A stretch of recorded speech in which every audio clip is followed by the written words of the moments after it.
Assalamualaikum warahmatullahi wabarakatuh. Alhamdulillahi rabbil alamin. Assalatu wassalamu ala ashrafil anbiya'i wal mursalin Sayyidina Muhammad wa ala alihi wa sahbihi ajma'in, amma ba'du.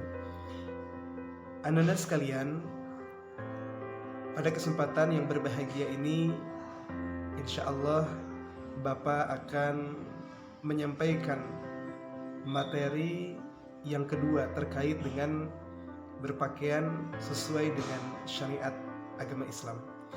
Kalau di pertemuan yang telah lalu Bapak telah menyampaikan materi tentang tata cara berpakaian sesuai dengan Al-Quran surah Al-Ahzab ayat 59 dan Quran surah Nur ayat 31. Maka pada kesempatan ini Bapak akan menyampaikan materi lanjutan dari materi tersebut. Tapi oleh sebab itu, untuk menambah kekhusyuan belajar kita dan juga untuk menambah keberkahan ilmu kita, maka sama-sama kita sebelum memaparkan materi, alangkah baiknya untuk sama-sama membaca doa terlebih dahulu. Bismillahirrahmanirrahim. Allahumma salli ala Sayyidina Muhammad wa ala ali Sayyidina Muhammad salatan taftahu lana biha bab ar-ridha wat taysir wa taghliqu anna biha bab asy-syarri wat ta'sir wa takunu lana biha waliyyan wa nasira ya ni'mal maula wa ya ni'man nasir. Allahumma aghnina bil ilmi wa zayyinna bil hilmi wa akrimna bit taqwa wa jammilna bil afiyah. Allahumma tahhir alsinatana minal kidhbi wa qulubana minan nifaqi wa ulumana wa a'malana minar riya wa absarana minal khiyanah. Innaka ta'lamu kha'inatal a'yuni wa ma tukhfis sudur. Amin ya Allah ya rabbal alamin. Dan sebelum kita memulai, Bapak berdoa mudah-mudahan Anda sekalian senantiasa berada dalam naungan rahmat serta maghfirah Allah Subhanahu wa taala. Anda sekalian yang berbahagia, untuk materi lanjutan pada kesempatan ini masih sama. Untuk tujuan pembelajarannya adalah Ananda setelah pembelajaran ini diharapkan dapat menganalisis ketentuan berpakaian sesuai syariat Islam menurut Al-Quran yang telah kita bahas di minggu kemarin. Yang kedua, menyajikan keutamaan tata cara berpakaian sesuai syariat yang menurut Al-Quran surah Al-Ahzab ayat 59 dan An-Nur ayat 31 serta hadis-hadis terkait. Yang ketiganya adalah terbiasa berpakaian sesuai dengan syariat Islam dan menunjukkan perilaku berpakaian sesuai dengan syariat Islam. Nah, adapun materi atau subtema yang kedua ini adalah tentang model atau tata cara serta landasan hukum berpakaian sesuai dengan syariat Islam. Jadi pada kesempatan ini kita akan belajar tentang model atau bagaimana sebetulnya model-model pakaian yang diajarkan oleh Islam, tata cara, adab, serta landasan hukum berpakaian sesuai dengan syariat Islam. Tapi sebelumnya mari sama-sama kita membaca Al-Quran terlebih dahulu agar kita semakin diberkahi oleh Allah Subhanahu wa taala. Kita bareng-bareng ya. A'udzu billahi minasy syaithanir rajim.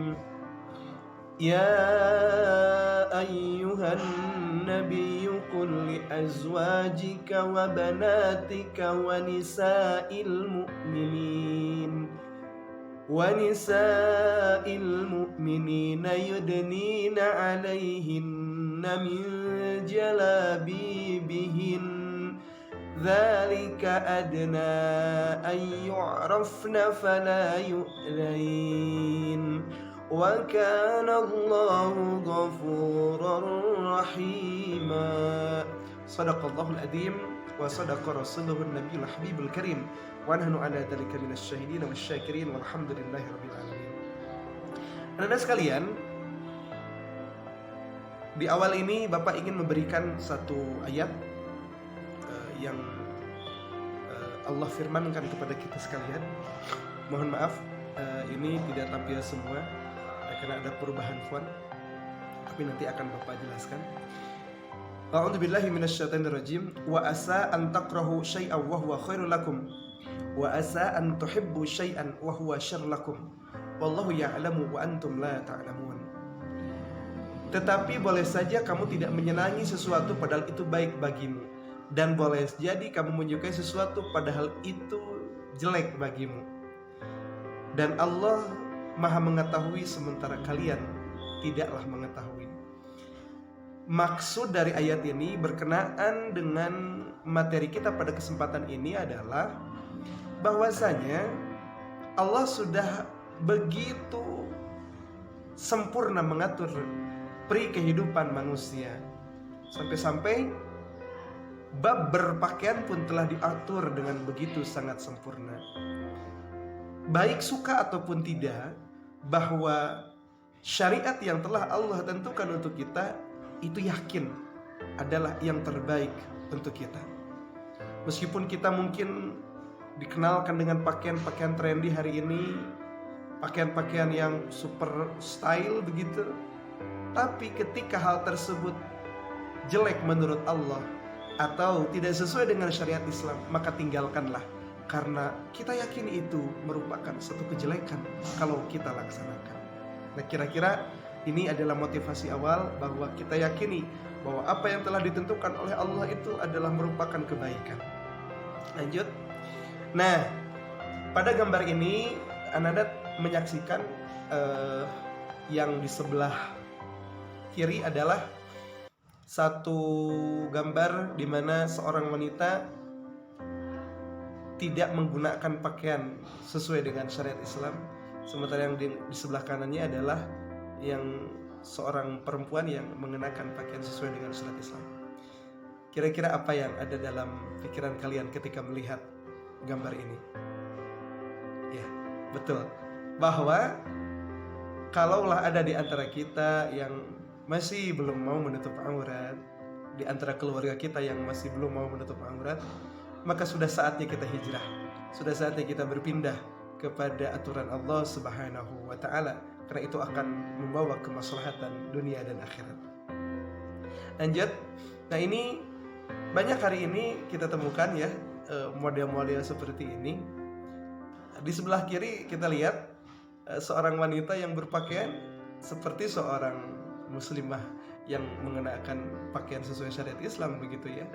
Tapi padahal dalam penjelasannya tentu hal ini jauh daripada kategori syariat yang telah ditentukan oleh Allah Subhanahu wa taala.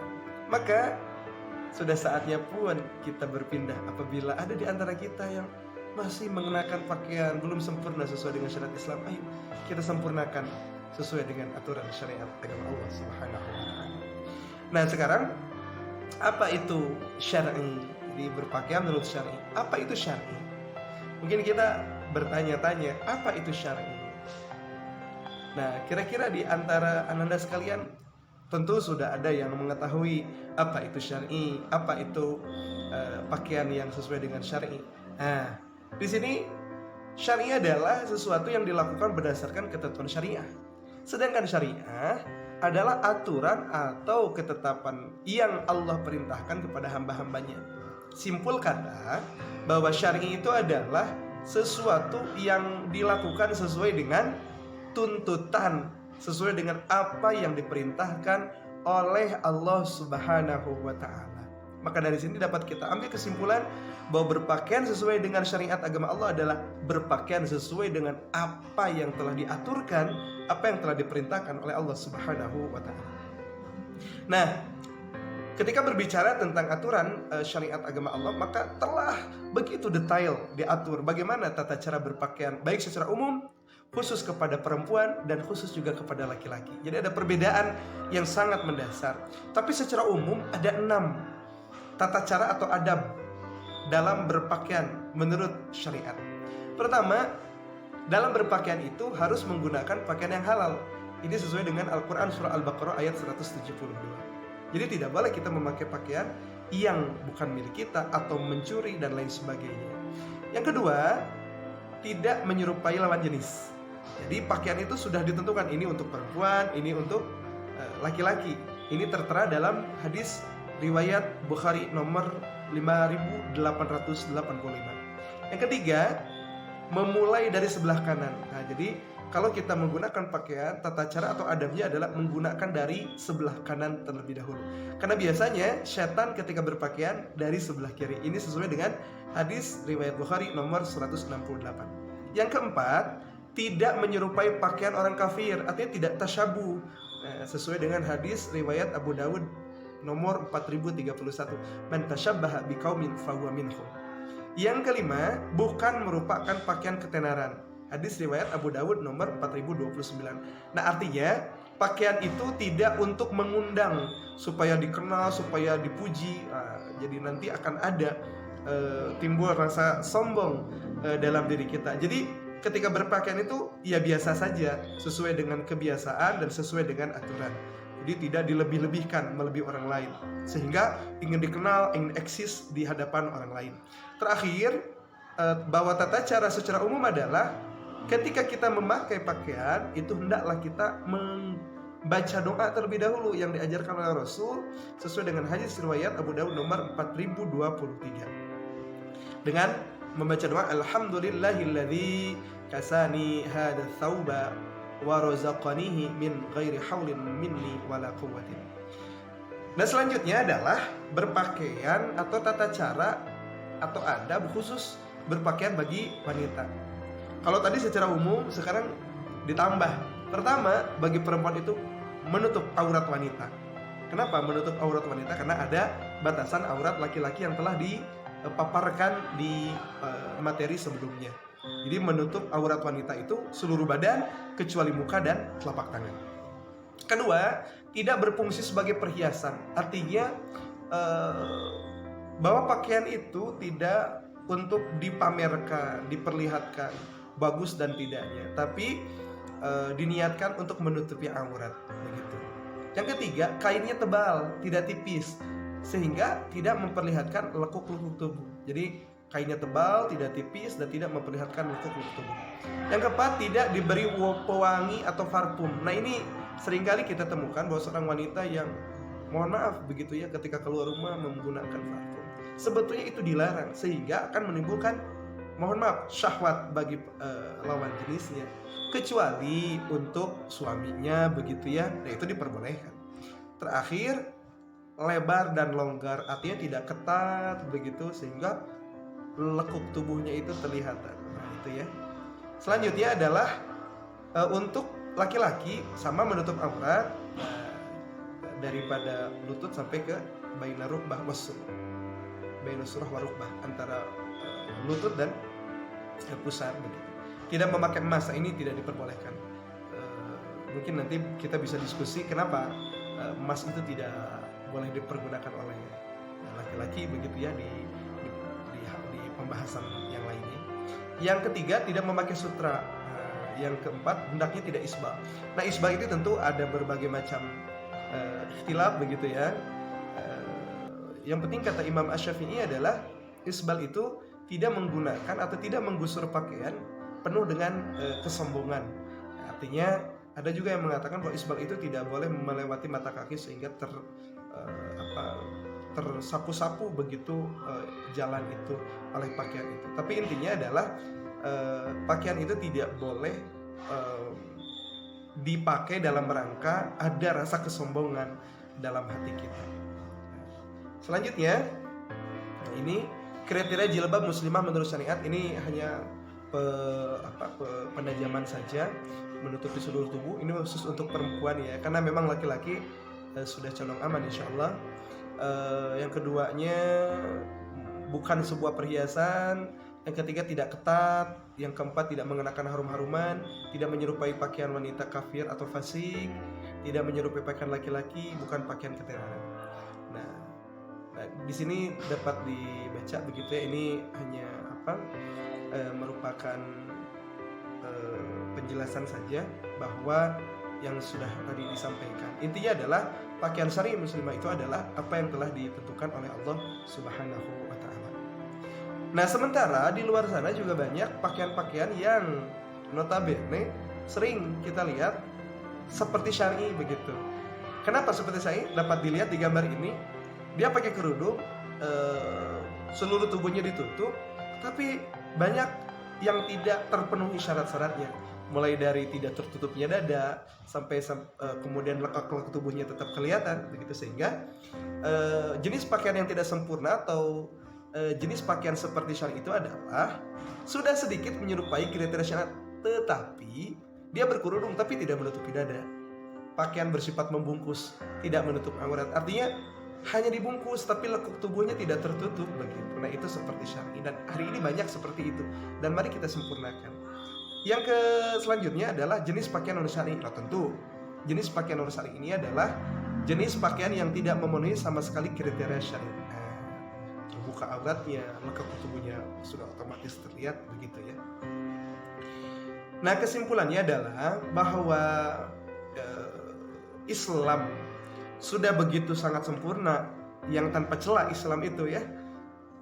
Al-yauma akmaltu lakum dinakum, sudah sempurna, telah mengatur seluruh sendi kehidupan, termasuk masalah berpakaian.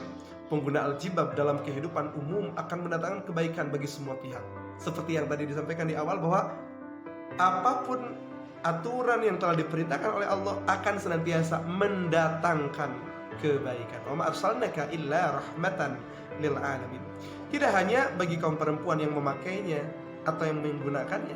Dengan tubuh yang tertutup jilbab, kehadiran wanita jelas tidak akan membangkitkan birahi. Ini sangat penting sekali, sebab naluri seksual tidak akan muncul dan menuntut pembunuhan jika tidak ada stimulus yang merangsangnya. Jadi dengan demikian, kewajiban berjilbab telah menutup salah satu celah yang dapat mengantarkan manusia terjerumus ke dalam perzinahan, sebuah perbuatan yang tentunya sangat amat menjijikan yang dilarang oleh Islam. Oleh sebab itu, mari sama-sama kita pergunakan syariat aturan agama Allah itu dengan sebaik mungkin. Udkhulu fis silmi kafah. Mari kita masuk ke dalam agama Islam ini dengan sempurna. Aturan-aturan Allah sudah sempurna. Mari kita laksanakan. Mudah-mudahan yang sudah belajar menutup aurat, mari kita tingkatkan. Yang belum, ayo mari kita belajar sedikit demi sedikit, step by step. Insya Allah, Allah Subhanahu wa Ta'ala senantiasa mengistiqomahkan kita untuk bisa bagaimana menjalankan hidup sesuai dengan aturan syariat agama Allah. Insya Allah, ketika kita mau mengikuti aturan agama Allah, tidak ada kejelekan yang akan kita dapat, melainkan kebaikan demi kebaikan, keberkahan demi kebaikan yang akan Allah berikan untuk kita. Itu saja anda sekalian pada sub materi yang kedua tentang tata cara atau model landasan hukum berpakaian menurut syariat Islam. Mudah-mudahan bisa kita jalankan dan bisa kita hayati, dan materi ini merupakan materi tambahan supaya anda sekalian lebih memahami tentang model serta tata cara dan landasan hukum berpakaian sesuai dengan syariat agama Allah Subhanahu wa Ta'ala. Tiada gading yang terletak, tentu banyak sekali kekurangan yang saya sampaikan. Lebihnya datang dari Allah, ilmu dari Allah yang wajib kita amalkan. Apabila banyak kurangnya, itu merupakan kebodohan dari Bapa. Semoga kita senantiasa diistiqomahkan dalam kebaikan. Amin ya Allah ya Rabbal Alamin. Terima kasih. Wallahul muwaffiq ila aqwamit thariq. Nasrun minallah wa fathun qarib. Wa basyiril mu'minin. Wassalamualaikum warahmatullahi wabarakatuh.